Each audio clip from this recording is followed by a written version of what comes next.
and welcome back to day 21 of the trial concerning the nurse Lucy Letby. This morning we're expecting to hear evidence from former colleagues in regards to the death of child D in June 2015. Dr. Andrew Brunton, who is now a consultant neonatologist but was a trainee doctor in 2015, is in the witness box. He is running the jury through his notes from June 20th. He notes at the start of his shift that child D was in, quote, respiratory distress.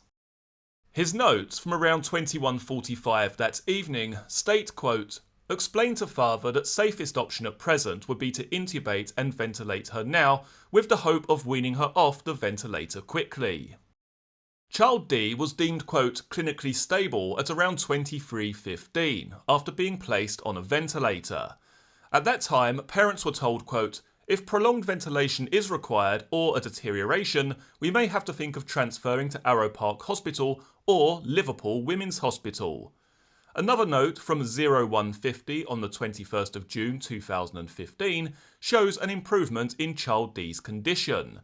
Dr. Brunton took the decision around this time to wean her off the ventilator. Later that day, child D was taken off a ventilator and placed back on a less invasive form of respiratory support, continuous positive airway pressure or CPAP therapy. Dr. Brunton's notes from that night state that she was, quote, clinically improving and well enough to take milk. 4 hours later, around 1:40 a.m. on June the 22nd, Dr. Brunton was called urgently to attend to child D. His notes from that morning state, called urgently to review baby. Nurses noted that become extremely mottled, also noted to have tracking lesions dark brown/black across trunk. Dr. Brunton tells the court that a consultant was called as this, quote, was a completely unusual situation that I hadn't seen before. He said he couldn't explain the discoloration of child D's skin. After a conversation with child D's parents, CPR was stopped after 28 minutes. Asked to summarise the events of that evening, he said, quote, from when I came in on my night shift, there weren't any particular worries or concerns regarding child D. He added, by 1:40 a.m. to her death, child D had dramatic deteriorations at different points. It was completely unclear to me why that was occurring. I've never seen a baby behave in that manner prior to this or after this.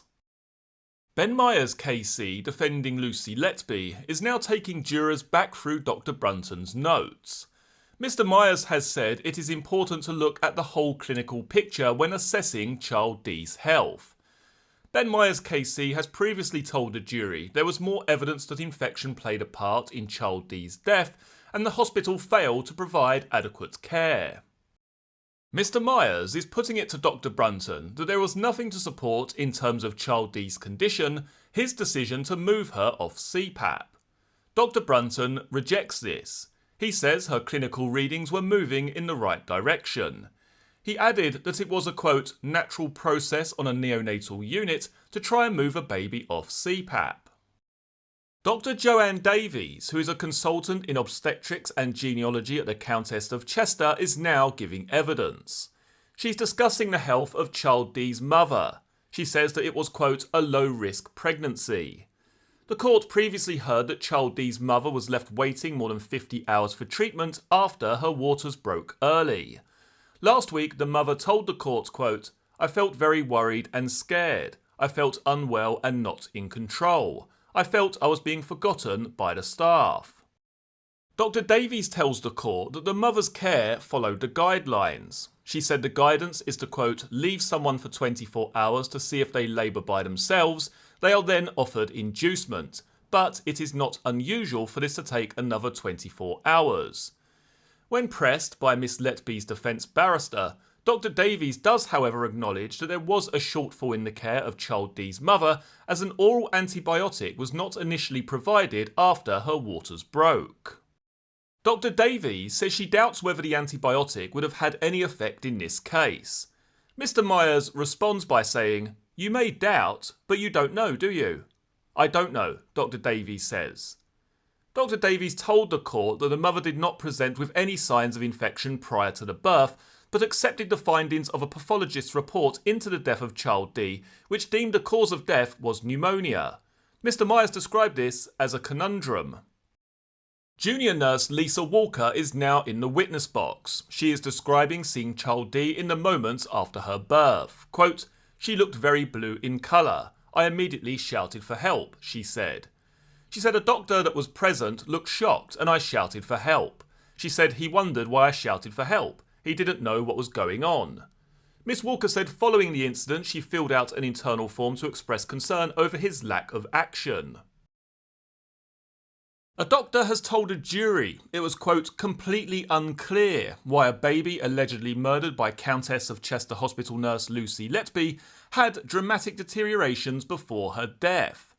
The baby girl, referred to as Child D, is said to be the third child murdered by the defendant in a 2-week period, with another suffering a life-threatening collapse during the same time. Registrar Andrew Brunton was called 3 times by concerned nurses during a night shift at the Countess of Chester Hospital's neonatal unit in June 2015. Child D was receiving respiratory support after she was earlier taken off a ventilator on June 21st, a day after her birth, soon after which she lost colour and became floppy in her father's arms.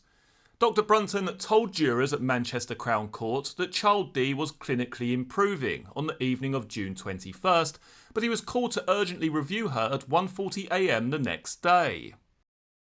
He said there was a concern her oxygen levels had dropped and she had developed a rash. In his notes, Dr. Brunton put, quote, "skin brown, areas of discoloration, light brown across trunk." Child D quickly recovered and the rash vanished, the court heard. But Dr. Brunton contacted the on-call consultant to review the infant. Giving evidence on Monday, November the 7th, he said, quote, "This was a completely unusual situation that I had never seen. The changes in the skin I couldn't explain." He was called again at 3 a.m. as he was informed Child D was upset and crying. Her oxygen requirements had risen again and the rash had reappeared.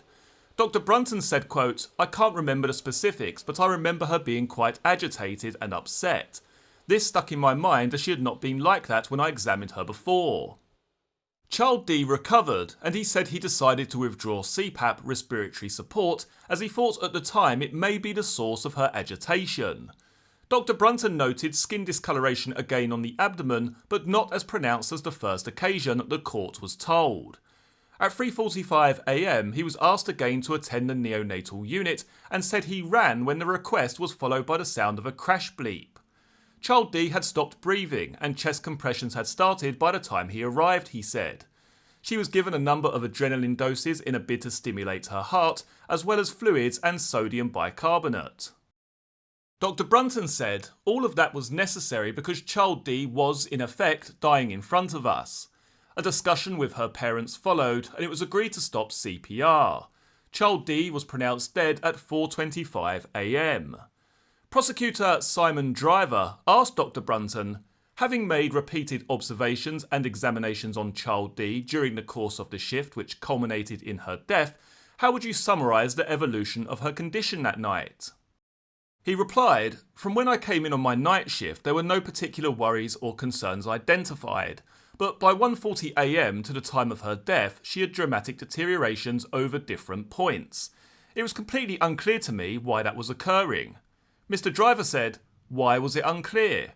Dr. Brunton replied, "Because I had never seen a baby behave in that manner prior to this, and I've never seen a baby behave in that manner after this." Ben Myers, defending, said Child D had breathing problems from birth, had previously needed to go on a ventilator, and nothing indicated she would do well if taken off CPAP. He asked the witness, when you took the decision that she should come off of CPAP, did it cross your mind it may lead to a deterioration? Dr. Brunton replied, "Absolutely not. If we are trialling a baby off CPAP, they can go back on it if we think they are not able to cope with it." The Crown say Letby injected a fatal amount of air into Child D's bloodstream. Letby, 32, originally from Hereford, denies the murders of 7 babies and the attempted murders of 10 others. Okay, so that concludes day 21 in the trial of nurse Lucy Letby. If you wish to stay up to date with all of the trial process concerning this case, then don't forget to subscribe to the channel below. You'll also see the Lucy Letby playlist just in case you've missed any of the previous episodes concerning this trial. Many thanks for joining me for this video. I look forward to seeing you all again for the next one. Take care. Cheers.